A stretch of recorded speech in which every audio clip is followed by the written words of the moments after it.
Colonel Sergeant, please bring the men to attention. Sir! Battalion! Attention! Thank you, Colonel Sergeant. Now, if you would have them right face, if you please. Sir! Battalion! Right face! Forward march. Colonel Sergeant. Sir! Forward march!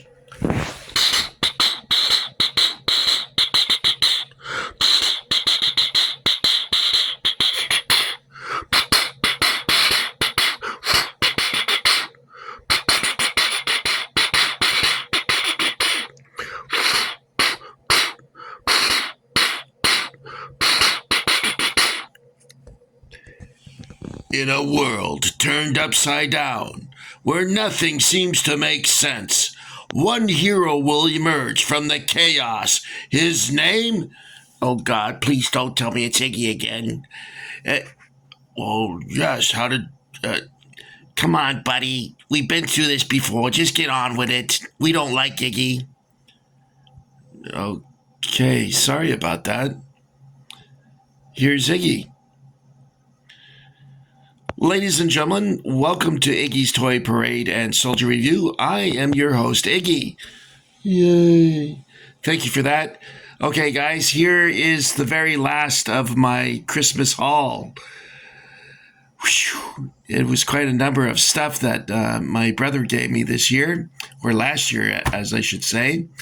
And the last thing up on the docket, or in the docket, is by AIRFIX. And it's Waterloo British Infantry 1815. This is an actual vintage box from approximately 1973. And I'll show you in a moment why I suspect it's 1973. And we have our figures here. You get a very generous 29 figures per box. Plenty of firing positions. As you can see here, there's 6 riflemen standing, and there's also 6 riflemen kneeling. So a nice assortment of firing positions. We have charge bayonet and advancing quick time. We have loading, and we have marching. Just a couple marching figures, however. So it's a nice grouping. Oh, I forgot. We also have an officer. So it's a nice selection. Now, back in the 1970s, I was living in Maryland briefly, and I went to a hobby store called Squadron Hobbies. They also were an online, well, in those days they didn't have online, but they were a mail order house also. And I bought a box of French line infantry at the time, and I never quite cared for them. They looked like their heads were fat or something. And there's something about them I didn't like. I ended up selling them on eBay about 14 years ago. No. Oh my God, how long have I been gone? 14 years ago? 15 years ago. Anyway, it's been a while. And but these I actually like quite a bit. I think these would also paint up really well if you are artistically inclined or have the patience and the skill to do it. These would paint up very well for you. Now, if you're trying to build an army, just a few boxes of these, and I think you would be in really good shape to present an impressive battlefield scene. So let's look at the figures and see how they measure up with this illustration I have from I have an Osprey book here. Let's see, which one is it? British Infantry Equipments, 1808 to 1908. So let's take a look at that. And here is our 1808 Peninsula War British soldier. And let's take a look. Let's see, which one should we take, guys? Let's get this rifleman here. Okay. Now, right away, you can see that he has a rolled blanket on the top of his knapsack, as does this soldier here. They would also roll up greatcoats and put them there. The soldiers back in these days had to carry everything with them. So if they had an extra pair of shoes, they would strap it to the side of their knapsack. Shirts, cooking utensils, everything had to go with them. This one here, now this large, looks like water basin, is actually his mess tin. And the British replaced this large mess tin with a kidney-shaped one. And the kidney-shaped mess tin they kept for, I'm guessing, about 100 years. So, but you can see here that it was quite different at one time. And you probably could use it for washing and cooking and use it as an eating plate, everything you can imagine. Now this soldier here, you see his haversack and his canteen. Let's look at our guy over here. And there you have his haversack and canteen. So the backpack, the blanket, the canteen, the haversack, the sculptor of this figure included it all, plus his cartridge box. You have here. He's wearing what looks like gaiters or spat. It looks like spats, but they're gaiters. And our figure here, I don't know if you can see that, but let's get him back into the light. Yeah, he does have them. So this is a very well done figure. The only thing missing is his mess tin.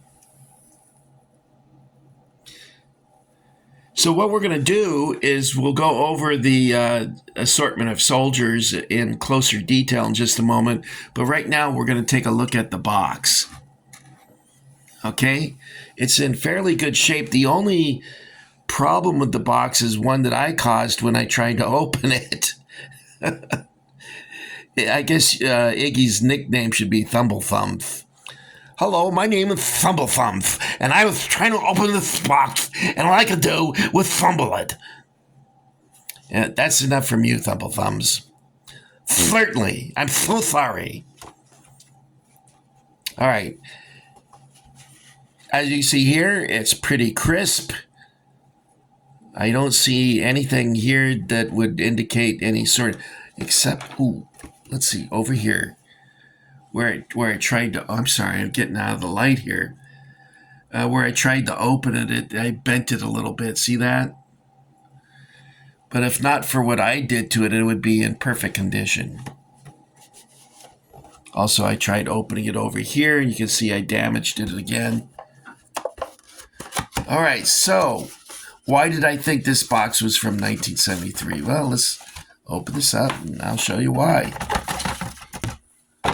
I found this note. It says AIRFIX 1973, 29 pieces. So apparently this was probably in an antique store or something. And they probably had this sitting in front of the box. But what I found interesting about it, there was this little piece of paper. Now, see this combat pack? If you want to see this combat pack in great detail, go to Jerry's Toy Soldier Nostalgia, and he does a review of this very combat pack. He's got a couple of them, and he still has the boxes also. So this looks like a pretty cool set.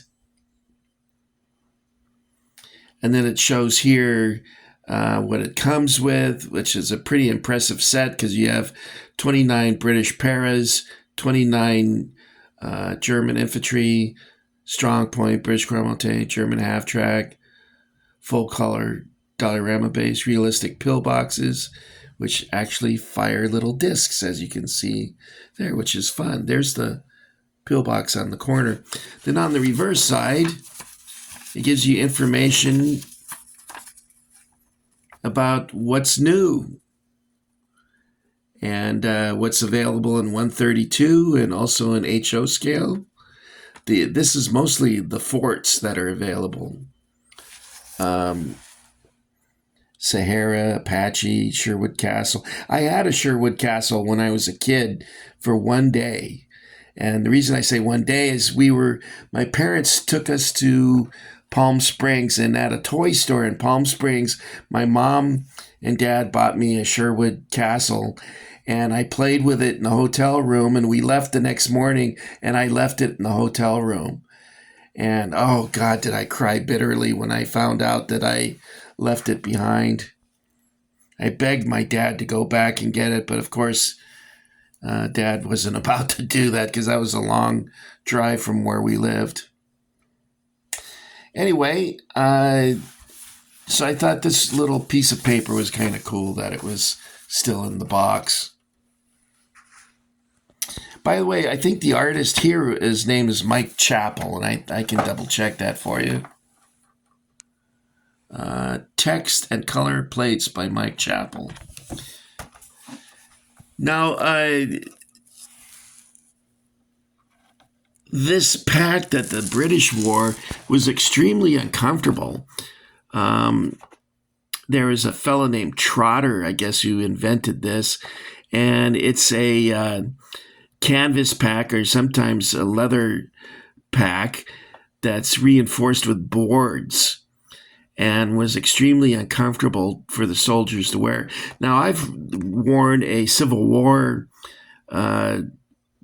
backpack or a knapsack that was, oh God, it was uncomfortable to wear that. It would hurt your back, hurt your shoulders, and the soldiers would not be happy with it. And these would not be replaced until, I think, 1871.